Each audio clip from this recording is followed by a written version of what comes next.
అనే video cut Congress నాయకులు voice వినబడుతుందా? ఓకే చెప్పండి సార్ నా వాయిస్ వినబడుతుందా? వినబడుతుంది సార్ సార్ ఒకటే అంటున్నాం సార్. సరే రాజకీయ పార్టీలుగా అందరికి ఛాలెంజెస్ ఉంటాయి, అందరికి మేము ఇంత గెలుస్తాం ఉంటుంది. కానీ మేము అంటాం మా కాన్ఫిడెన్స్ చెప్తున్నాం సార్. మా కాన్ఫిడెన్స్ తప్పు పెట్టే రైట్ మళ్ళీ రాజకీయ పార్టీలుగా వాళ్ళకు లేకపోవచ్చు, కేవలం జయరాం సార్కే ఉంటుంది. సో మేమైతే 30,000 నుంచి 40,000 మెజార్టీతో అదే జూబ్లీస్ లో గెలవబోతున్నాం. ఒక బీసీ బిడ్డకు ప్రాధాన్యత ఇచ్చినాము. ఆ ప్రాతినిధ్యం అసెంబ్లీలో రాబోతున్నది. జూబ్లీస్ కి మంచిది చెడుగా కేవలం కాదు, బస్సులో ఉండే ఒక దిశానిర్దేశం అవుతుండు. ఒక మంచి నాయకుడు అక్కడ ఉన్నాడు కాబట్టి వెంకట్ గారు 30,000 నుంచి 40,000 మెజార్టీతో వస్తున్నాము. వెంకట్ గారు డాక్టర్ పివి రెడ్డి గారు ఏమడుగుతున్నారంటే మీకు ఎందుకు ఓటేయాలి, మీరు ఏం చేసిరని అడుగుతున్నారు, చెప్పండి. 2 మాటలు చెప్పండి.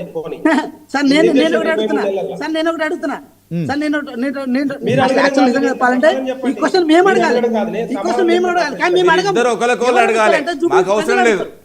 జూబ్లీ ప్రజలు బీజేపీకి ఎందుకు ఓటేయాలి, బీజేపీకి ఏమైనా సంబంధం ఉందా, బీజేపీకి అవసరం లేదు కదా, ఓటేయాల్సిన అవసరం లేదు కదా అని చెప్పి జూబ్లీస్ ప్రజలు అనుకుంటారు. ఆల్రెడీ జూబ్లీస్ లో ఏది మన బీజేపీకి ఆ థర్డ్ పొజిషన్ ఏదైతే ఉందో అది బీజేపీ అవసరం లేదు అనుకుంటారా వెంకట్ గారు? బీజేపీకి ఏరా ఓట్లు పడాయంటారా? 65,000 ఓట్లు పడ్డాయి కిషన్ రెడ్డి గారికి రీసెంట్ గా పార్లమెంట్ కు. దాంట్లో సగం పడవచ్చు సార్.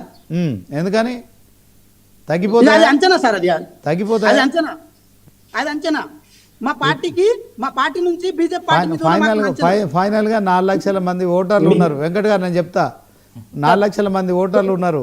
అందులో 50% పోల్ అయితే 2 లక్షల మంది మాత్రమే ఓటు హక్కును వినియోగించుకుంటున్నారు. 3 పార్టీలు అంటే 70,000 ఓట్లు, 75,000 ఎవరైతే ఓట్లు గెలుచుకోగలుగుతారో వాళ్ళు జూబ్లీస్ ఎమ్మెల్యే. సో ఇప్పుడు శ్రీనివాస్ గారు ఇక్కడ జూబ్లీస్ లో మహిళలంతా కూడా భారతీయ జనతా పార్టీ వైపు చూస్తా ఉన్నారు. ముస్లిం మహిళలు కూడా ఏదైతే ట్రిపుల్ తలాక్ రద్దు చేసిన తర్వాత భారతీయ జనతా పార్టీ వైపు చూస్తా ఉన్నారు. ఎందుకంటే ముస్లింలంతా కూడా చాలా వరకు మీరు రేవంత్ వైపు చూస్తున్నారు. శ్రీనివాస్ గారు కంక్లూడ్ చేస్తారు. పివి రెడ్డి గారు ఒక నిమిషం, పివి రెడ్డి గారు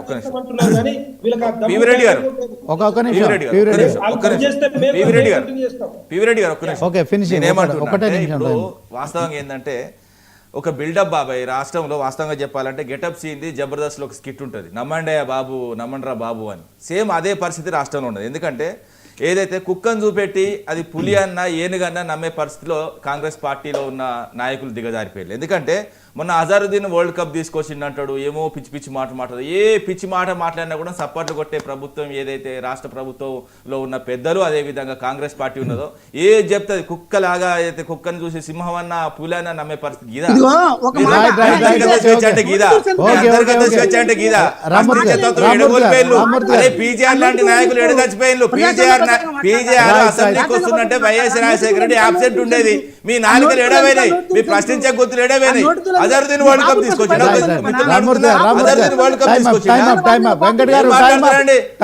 ఓట్ల గురించి అజరుద్దీన్ యూజ్ చేసుకుని ఆయన ఎమ్మెల్సీ కూడా రాదు, ఆ మంత్రి పదవి కూడా ఉండదు, ఆయన ఒక బఫూన్ లాగా మిగిలిపోతాడు. ఏంటిది మొత్తానికి ఫోర్త్ సిటీ అంటే చెప్తా విని ఫోర్త్ సిటీ గురించి కూడా చెప్తా. ఆ నలుగురు మోసుకపోయి హైదరాబాద్ ప్రజలను ఈ పాలన వల్ల ఫోర్త్ సీట్ లో పాతి పెడతాడు. నేను చెప్తున్నా కదా, ఫోర్త్ సీట్ అంటే ఆ నలుగురు మోసుకపోయేదే, వేరే సిటీ కాదు, వేరే సిటీ కాదు. వాస్తవంగా అది వాస్తవంగా చెప్పాలంటే అది ఓపెన్ గా చెప్పాలి. ఫోర్త్ సిటీ అంటే టైం అప్. సో మొత్తానికి ఆ జూబ్లీహిల్స్ ఉప ఎన్నిక సందర్భంలో మరి ఇక టైం చాలా తక్కువగా అంటే గంటలకు వచ్చింది రోజుల నుంచి.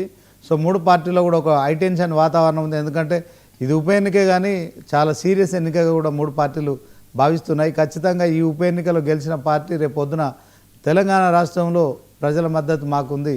స్థానిక సంస్థల ఎన్నికల్లో దీని ఇంపాక్ట్ ఉంటుంది. అదే క్రమంలో జిహెచ్ఎంసీ ఎన్నికల్లో కూడా దీని ఇంపాక్ట్ ఉంటుంది. కనుక ఈ 3 పార్టీలకు చావో రేవుగా మారిందనడంలో ఎలాంటి సందేహం లేదు. ఇక చూడాలి మరి ఆ పొలిటికల్ అనలిస్ట్ జయరాం గారు చెప్తున్నట్టు మరి మొత్తానికి ప్రజాస్వామ్య పద్ధతిలో మరి ఈ ఎన్నిక జరగాలి, ప్రజాస్వామ్యం గెలవాలని మనం కోరుకుందాం. ఎందుకంటే డబ్బు ప్రభావం అనేది ఉన్నప్పటికీ కూడా డబ్బులు ఇచ్చేవారిని కూడా తిరుగుబాటు చేయాల్సిన అవసరం ఉంది ప్రజలు. ఎందుకంటే ఈ ఓటు చాలా విలువ